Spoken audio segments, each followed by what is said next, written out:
ನಮಸ್ಕಾರ ವಿಶೇಷ ಕಾರ್ಯಕ್ರಮಕ್ಕೆ ಸ್ವಾಗತ ನಾನು ಪೂರ್ಣಿಮಾ ನೋಡಿ ಈಗಾಗಲೇ ರೇಣುಕಾಸ್ವಾಮಿ ಕೊಲೆ ಪ್ರಕರಣದಲ್ಲಿ ನಟ ದರ್ಶನ್ ಅವರು ಎರಡನೇ ಬಾರಿಗೆ ಪರಪ್ಪನ ಅಗ್ರಹಾರ ಜೈಲು ಸೇರಿದ್ದಾರೆ ಮೊದಲನೇ ಬಾರಿಗೆ ಅವರನ್ನು ಅರೆಸ್ಟ್ ಮಾಡಿದಂತ ಸಂದರ್ಭದಲ್ಲಿ ಪರಪ್ಪನ ಅಗ್ರಹಾರ ಜೈಲಲ್ಲಿ ರಾಜಾತಿಥ್ಯ ರೆಸಾರ್ಟ್ ಅಲ್ಲಿ ಇದ್ದಂಗೆ ಮಜಾ ಮಾಡ್ತಾ ಇದ್ರು ಆರಾಮಾಗಿ ಕಾಲ ಕಳೀತಾ ಇದ್ರು ಸುತ್ತ ರೌಡಿ ಶೀಟರ್ ಮಧ್ಯೆ ಚೇರ್ ಹಾಕೊಂಡು ಕೂತ್ಕೊಂಡು ಏನು ಹೇಳ್ತೀರಾ ಅವ್ರ ಶೋಕಿ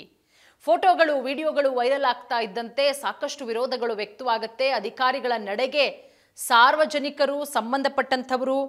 ಒಂದು ರೀತಿಯಲ್ಲಿ ಚೀಮಾರಿ ಹಾಕ್ತಾರೆ ಹಿಂಗಿರುತ್ತಾ ಜೈಲು ಅಂದ್ರೆ ಹಿಂಗ ಒಬ್ಬ ಖೈದಿನ ಈ ರೀತಿನ ನಡೆಸ್ಕೊಳ್ಳೋದು ಯಾವುದೇ ರೀತಿ ಮಾನದಂಡಗಳು ಕೂಡ ಅನ್ವಯ ಆಗ್ತಾ ಇಲ್ಲ ದುಡ್ಡಿದ್ರೆ ಏನ್ ಬೇಕಾದ್ರೂ ಮಾಡ್ಕೋಬಹುದಾ ಅಂತ ಹೇಳಿ ಅದಾದ್ಮೇಲೆ ಬಳ್ಳಾರಿ ಜೈಲಿಗೆ ಎತ್ತಂಗಡಿ ಗೊತ್ತು ಏನೆಲ್ಲ ಬೆಳವಣಿಗೆಗಳಾಯ್ತು ಅಂತ ಹೇಳಿ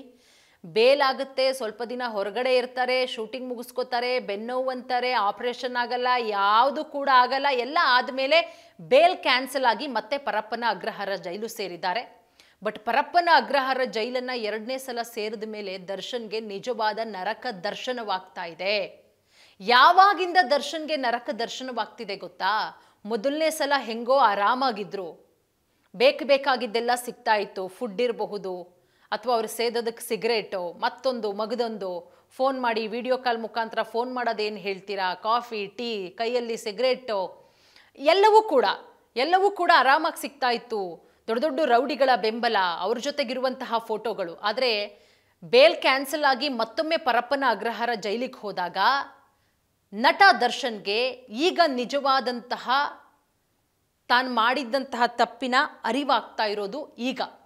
ಯಾಕಪ್ಪ ಅಂತ ಹೇಳಿದ್ರೆ ಯಾವುದೇ ರೀತಿಯ ಸೌಲಭ್ಯಗಳಿಲ್ಲ ದರ್ಶನ್ಗೆ ಜಡ್ಜು ಅವರು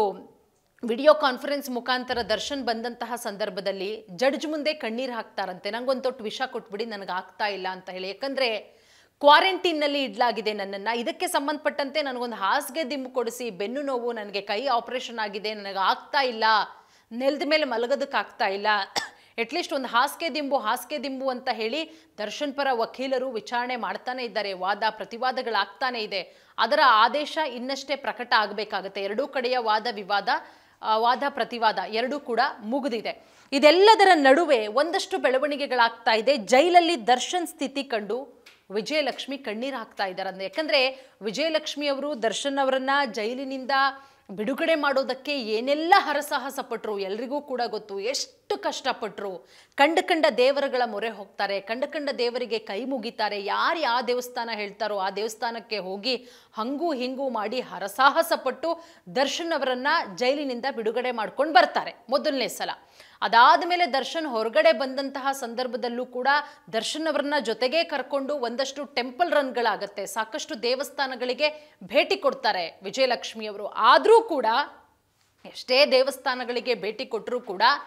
ಮತ್ತೆ ಜೈಲಿಗೆ ಹೋಗಿದ್ದು ತಪ್ಪಲಿಲ್ಲ ಈಗ ಬಹಳ ಕಣ್ಣೀರಿಡ್ತಾ ಇದ್ದಾರಂತೆ ವಿಜಯಲಕ್ಷ್ಮಿ ಅವರು ಮೇಲ್ನೋಟಕ್ಕೆ ಮಾತ್ರ ನಾನು ತುಂಬ ಗಟ್ಟಿ ಇದ್ದೀನಿ ಅಂತ ಬಟ್ ಯಾವುದೇ ಹೆಣ್ಣಿಗೆ ದುಃಖ ಆಗೋದು ಅದು ಸಹಜ ಇನ್ನು ನೋಡಿ ರೇಣುಕಾಸ್ವಾಮಿ ಕೊಲೆ ಕೇಸಲ್ಲಿ ಪರಪ್ಪನ ಅಗ್ರಹಾರಲ್ಲಿ ಜೈಲಲ್ಲಿರುವಂತಹ ದರ್ಶನ್ ಎರಡನೇ ಬಾರಿಗೆ ಬಹಳ ಮೇಲೊಂದು ಸಂಕಷ್ಟ ಎದುರಾಗ್ತಾ ಇರೋದು ಯಾಕಂದ್ರೆ ಒಂದು ಹಾಸಿಗೆ ದಿಂಬೆ ಸಿಗ್ತಾ ಇಲ್ಲ ಕೋರ್ಟಿಗೆ ಮನವಿ ಸಲ್ಲಿಸಿ ಆಗೋಗಿದೆ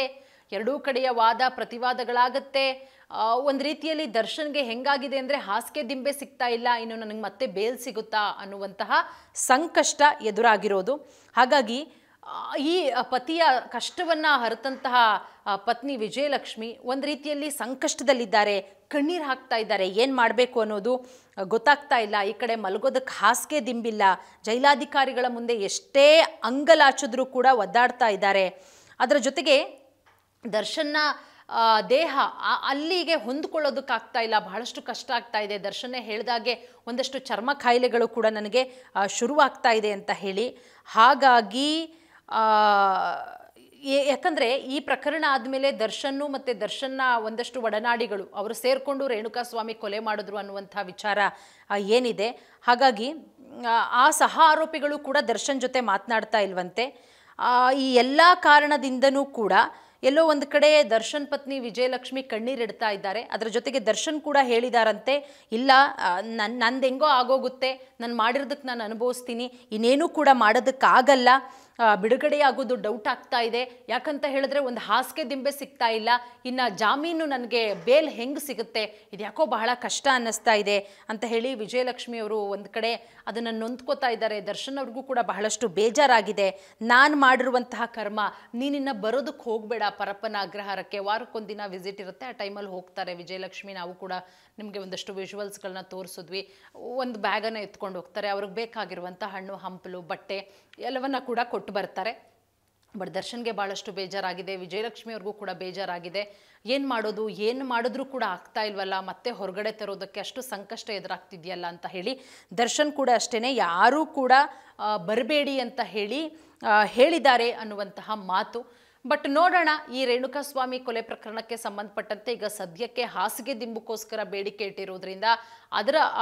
ಸಂಪೂರ್ಣವಾಗಿ ವಿಚಾರಣೆ ಮುಗಿದಿದೆ, ತೀರ್ಪಷ್ಟೇ ಬರಬೇಕಾಗತ್ತೆ. ತೀರ್ಪು ಏನು ಬರುತ್ತೆ, ಅಟ್ಲೀಸ್ಟ್ ಹಾಸಿಗೆ ದಿಂಬು ಸಿಗುತ್ತಾ, ಮುಂದಿನ ದಿನಗಳಲ್ಲಿ ದರ್ಶನ್ಗೆ ಬೇಲಾಗುವಂತಹ ಸಾಧ್ಯತೆಗಳಿದೆಯಾ, ಎಲ್ಲವನ್ನ ಕೂಡ ನಾವು ನಿಮಗೆ ಮುಂದಿನ ದಿನಗಳಲ್ಲಿ ಹೇಳ್ತಾ ಹೋಗ್ತೀವಿ. ಧನ್ಯವಾದ.